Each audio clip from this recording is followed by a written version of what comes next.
Hello class ninth. चलिए अब हम लोग आगे चैप्टर पढ़ते हैं इलेक्टोरल पॉलिटिक्स और देखते हैं कि इसमें इलेक्शन कैंपेन का क्या मतलब होता है। तो इलेक्शन तो आप समझते ही हैं, चुनाव, और कैंपेन का मतलब होता है अभियान। यानी कि चुनाव के दौरान जो अभियान चलता है पार्टियों द्वारा या चुनाव अभियान, इसको क्या कहते हैं, क्या मतलब, क्या समझ में आता है आपको इससे।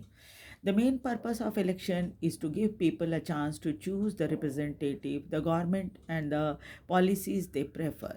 अब देखिए, मुख्य उद्देश्य जो होता है इलेक्शन का वो क्या होता है कि लोगों को चांस मिले कि वो अपना एक रिप्रेजेंटेटिव चुन सकें और फिर अपनी सरकार चुन सकें। और साथ ही साथ क्या कर रहता है उनका उद्देश्य कि वो जो पार्टी जिसको उन्होंने वोट दिया है, जो सरकार बनाएगी, उसकी पॉलिसी क्या है और क्या उसी की पॉलिसी के आधार पर ही उन्होंने लोगों को, इन लोगों को, पार्टियों को वोट दिया। जैसे अभी आप देखिए दिल्ली में सरकार बनी है तो चुनाव हुए हैं, पहले तो सरकार तो अभी नहीं बनी, चुनाव हुए हैं और चुनाव में क्या हुआ, आम आदमी पार्टी और दूसरी कई बीजेपी और कई दूसरी पार्टियों के बीच में चुनाव हुआ और उसमें नेताओं को हमने चुना। उसमें बीजेपी को सबसे ज़्यादा सीटें मिली है। अब बीजेपी की सरकार जब बनेगी तो बीजेपी को लोगों ने चुना है, तो इसका क्या अर्थ होता है? इसका अर्थ यही होता है कि बीजेपी ने जो पॉलिसी बनाई है उसको लोगों ने ज़्यादा पसंद किया, इसीलिए उसको वोट दिया, है ना। तो इसका मतलब ये हुआ कि हम उन लोगों को, हम अपने रिप्रेजेंटेटिव चुनते हैं जो कि सरकार बनाती है। और क्यों हम उन रिप्रेजेंटेटिव को चुनते हैं? क्योंकि उनकी पॉलिसी को हम बाकी दूसरी पार्टियों की पॉलिसी की तुलना में प्रेफर करते हैं कि हाँ, इनकी पॉलिसी ज़्यादा अच्छी है, इससे हमको ज़्यादा फ़ायदा होगा। Therefore, it is necessary to have a free and open discussion about who is better representative, which party will make a better government और what is good policy।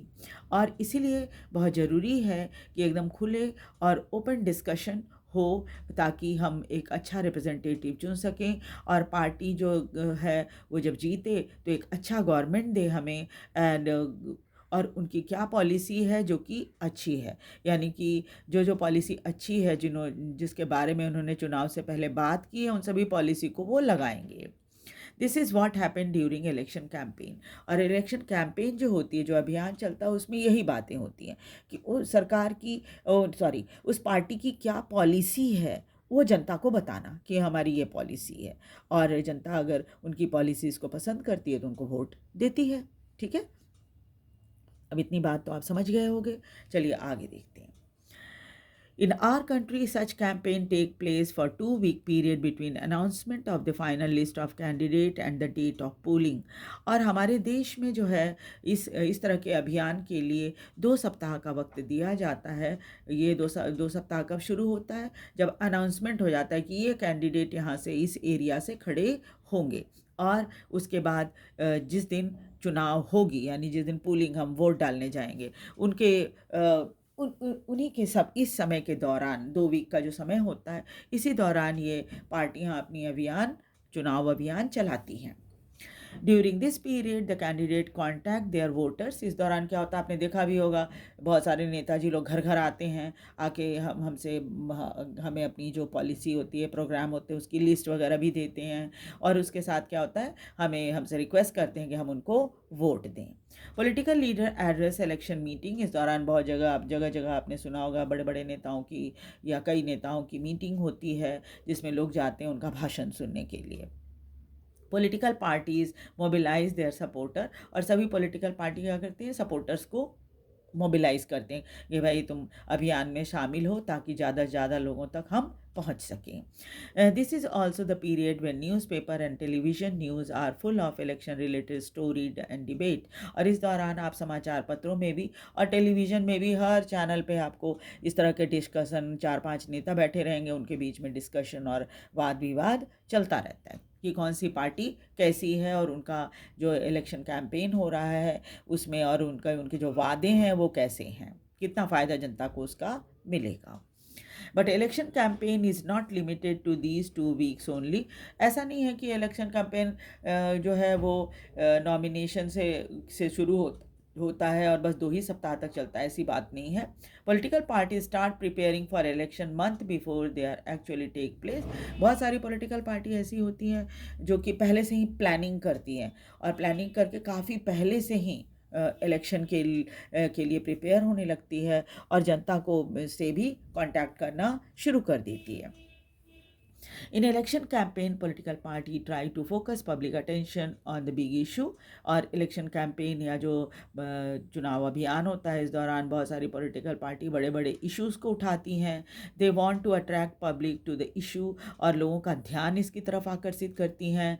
Gate them to vote for their party on this that basis, और इसी दम पर वो लोगों से चाहते हैं कि जनता उनको vote they. Let us look at some of the successful slogan given by different political parties in various election। यहाँ पर कुछ आपके चैप्टर में कुछ ऐसे स्लोगन्स दिए गए हैं जिनको पार्टियों ने अपने अभियान के दौरान, इलेक्शन कैंपेन के दौरान खूब जोर शोर से चलाया था और इसकी वजह से उनको बहुत सफलता भी मिली थी। जैसे है, the Congress party led by Indira Gandhi gave the slogan of गरीबी हटाओ remove poverty in the Lok Sabha election in 1971। Congress party, जब उस समय इंदिरा गांधी उनकी नेता थी, तो उन्होंने एक बड़े ही भावुक और बड़ा ही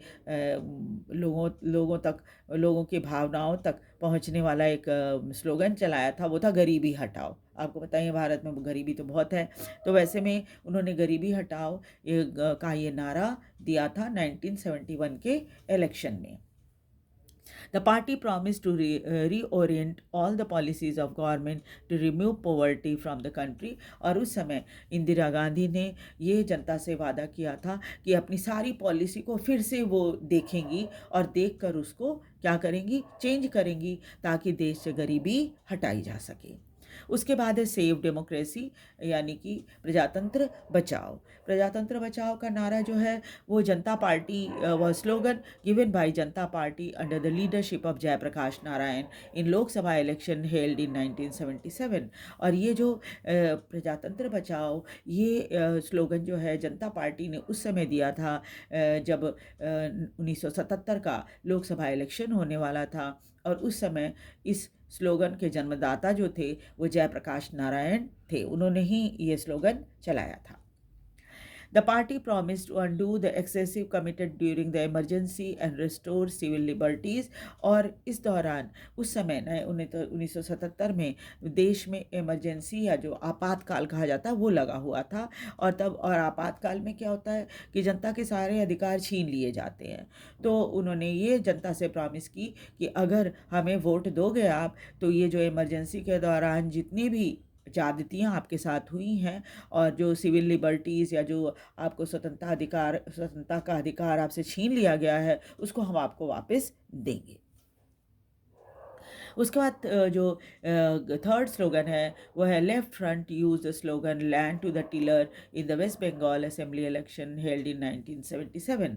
और लेफ्ट फ्रंट ने जो एक पार्टी है जिसको CPIM भी कहते हैं, ये जो स्लोगन है उन्होंने दिया था कि ज़मीन जो है किसानों को वापस मिलेगी। वेस्ट बंगाल असेंबली इलेक्शन में ये स्लोगन बहुत चला था 1977 में।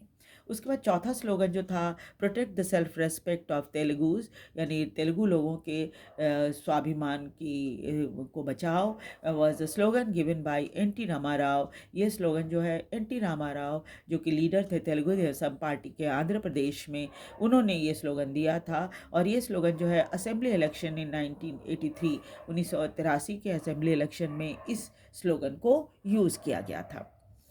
In democracy, it is best to have leave political parties and candidate free to conduct their election campaign the way they want to। और डेमोक्रेसी में क्या होता है कि सबसे अच्छी बात ये होती है कि ये पॉलिटिकल पार्टी और कैंडिडेट के ऊपर निर्भर करता है कि वो इलेक्शन कैंपेन किस तरह से करना चाहते हैं, जैसे करना चाहते हैं वैसे कर सकते हैं। But it is sometimes necessary to regulate campaign to ensure every political party and candidate gets a fair and equal chance to compete। लेकिन इसका मतलब ये है कि कभी कभी बहुत ज़रूरी हो जाता है कि जो इस तरह के अभियान चलते हैं वो सब पॉलिटिकल पार्टी और कैंडिडेट को उसमें बराबर मौका मिले। According to our election law no party और कैंडिडेट कैन, अब इसमें क्या है, कुछ का नियम बने हुए हैं कि आप इन नियमों का पालन करना आपको ज़रूरी है। तो उसमें क्या क्या है, ब्राइब और थ्रेटन वोटर्स। सबसे पहले तो है कि आप कोई नेता जो है किसी एरिया में जाके, ऐसे गरीब एरिया में चाहे ऐसे एरिया में जाके पैसे वैसे नहीं बांट सकता, और न ही लोगों को धमकी दे सकता है कि तुम हमें वोट दो नहीं तो हम तुमको देख लेंगे, है ना। तो इस तरह से वो धमकी नहीं दे सकता, या न ही रिश्वत दे सकता है। कई बार आपने पढ़ा होगा समाचार पत्रों में और टीवी में भी देखा होगा कि हल्ला होता है कि फला नेता जो हैं वो उस एरिया में जाकर 500-500 रुपये बांट रहे थे लोगों में। तो ये चीज़ नहीं होना चाहिए, इसकी शिकायत हो जाती है सरकार के पास या इलेक्शन कमीशन के पास। Appeal to them in the name of caste और रिलीजन, आप किसी धर्म के नाम पर या जाति के नाम पर किसी से वोट नहीं मांग सकते। तीसरा है use government resources for election campaign. अब आप जानते ही हैं कि सरकार के पास अपनी गाड़ियां होती हैं, है ना। तो उन गाड़ियों का इस्तेमाल, या बहुत सारे ऑफिसर होते हैं जिनको सरकार की तरफ से ऑफिस जाने आने या ऑफिस के काम के लिए गाड़ियां मिली रहती हैं, तो इन सब गाड़ियों का इस्तेमाल वो इलेक्शन कैंपेन के लिए या चुनाव अभियान के लिए नहीं कर सकते। Spend more than 25 lakh in constituency for Lok Sabha election and 10 lakh in constituency in the assembly election। और पैसे का भी रिस्ट्रिक्शन है कि आप 25 लाख रुपए से ज़्यादा खर्च नहीं कर सकते लोकसभा इलेक्शन के दौरान, और 10 लाख जो है अपने कंस्टिट्यूंसी में, अपने मतदाता क्षेत्र में 25 लाख से ज़्यादा नहीं कर सकते लोकसभा में, और 10 लाख से ज़्यादा नहीं खर्च कर सकते असेंबली इलेक्शन में। जो अभी दिल्ली में असेंबली इलेक्शन हुआ है उसमें कैंडिडेट जो है 10 लाख से ज़्यादा खर्च नहीं कर सकते। If you do so, their election can be rejected by court even after they have been declared elected। और अगर वो इन सब में से कोई भी ऐसा काम करते हैं तो फिर क्या होगा कि अदालत से उनकी वो अगर जीत भी जाते हैं तो भी उनकी जीत को रिजेक्ट कर दिया जाएगा। In addition to the law, all political parties in our country have agreed to model code of conduct for the election campaign। इसके अलावा क्या है कि कानून तो बने हुए हैं, ये जो कानून बने हुए हैं इन चारों का तो पालन होना ही होना है। इसके साथ ही साथ क्या है कि कुछ पॉलिटिकल पार्टी जो है वो इस बात पर सहमत हो गई है कि एक मॉडल कोड ऑफ कंडक्ट होना चाहिए इलेक्शन कैंपेन के दौरान।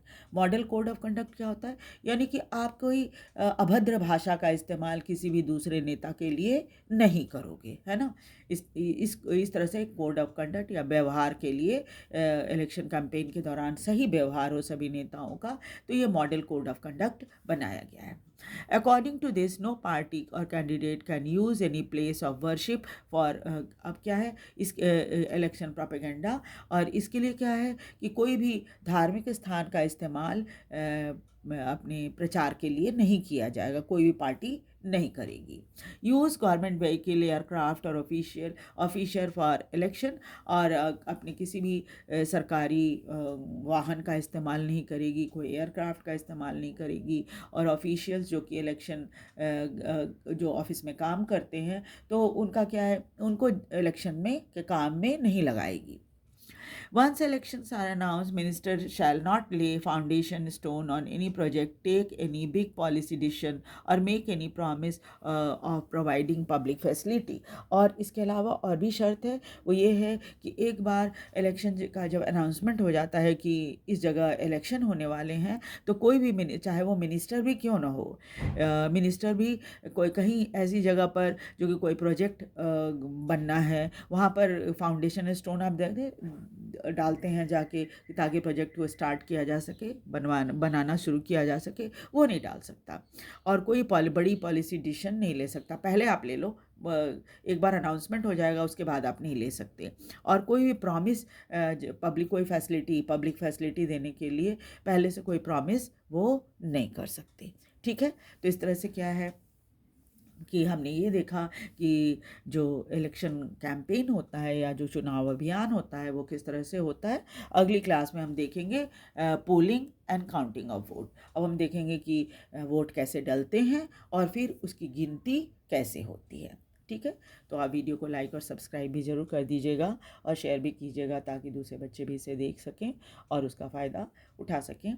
आप अपनी कोई भी अगर क्वेरी है तो आप कमेंट में लिख सकते हो। मैं कोशिश करूँगी उसे सुलझाने की, उसको ठीक करने की। आगे हम कंटिन्यू करेंगे इसी चैप्टर को।